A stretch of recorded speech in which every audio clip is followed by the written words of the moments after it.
Hi, it's Maya. Welcome back to Resident Drinker. Today it's another cocktails and confessions.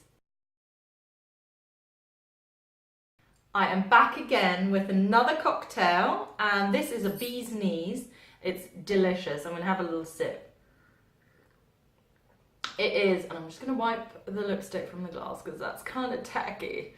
It is a prohibition style cocktail. That may put you off, but it's actually got alcohol in it. It's got gin, and it is lemon juice, gin, and a honey syrup. Really simple, as are most of the cocktails that I do, because I don't like to do anything too complicated.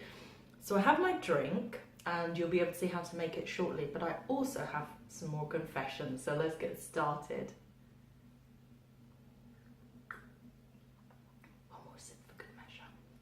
Right, so I'm gonna start with some of the fantastic confessions, and as usual, I'm gonna kick it off with a little story about myself. So I was probably about 19 on the summer holidays from university, and you know, obviously you get a summer job, and I had previously just done shop work, like working in clothes shops, gift shops, things like that. So anyway, I found a job which I thought would be quite a good, easy kind of job, no Saturdays, excellent. So it was working in a shop, which I am going to keep nameless, as most of my stories are.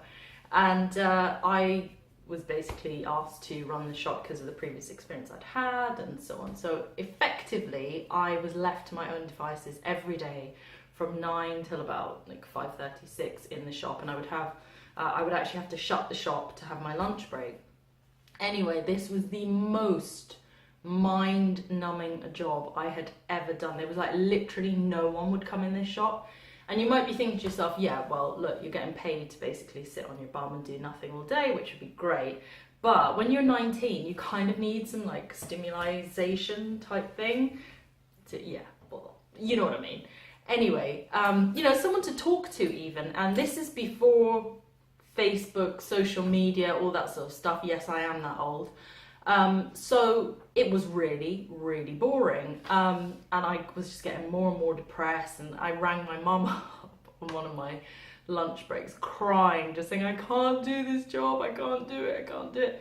Anyway, she said, okay, well, come home and have dinner and, you know, we'll talk about it. So like, my mum tries to give me this pep talk, and all the way through I'm just like, no, I can't do this, it's so boring, you need to go and get another job. But I just did not want to have to work out and it was very specific in my contract, you had to work 4 weeks, and I was like, no, I can't do another month. So eventually, through all my crying and, you know, kind of playing on my mum's heartstrings, she ended up phoning up the owner of the shop and made up a complete lie to say that my grandmother had had a fall in Canada, and I needed to go and help her recover because my mum was unable to fly, or I don't even know what the long story she gave. Anyway, the next day there was like flowers for me, some chocolates, and ever so sorry to lose you and all this stuff. I felt so guilty yet so free at the same time. So to this day, they probably think I'm still in Canada nursing my grandmother. So there's my little confession for you. And I'd love to know some of the stories you've used to get out of jobs, because I guarantee there's probably some good ones there. So I'm going to read some of the ones that I have been sent. So this one is from the Playlist King. It's a little bit R-rated. He said, after my 22nd birthday, I got drunk up in the club and peed in my closet. Nice, classy.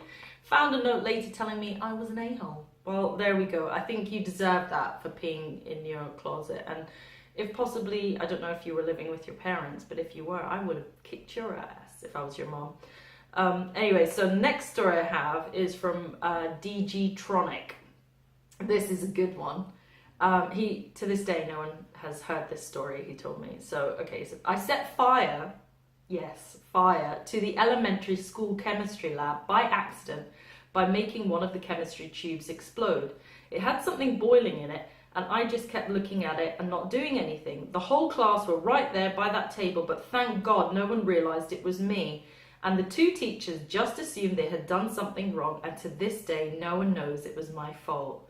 Well, that is quite a story, and it's a good thing that you realised the error of your ways and didn't turn into an arsonist. So cheers to that one. Okay, so this one is from somebody that I know who I actually know was there when this story happened, but she will remain nameless. Anyway, so this isn't also, I would say, these aren't always confessions, but some of them are just like great stories that you just kind of, you need to tell somebody who doesn't know you.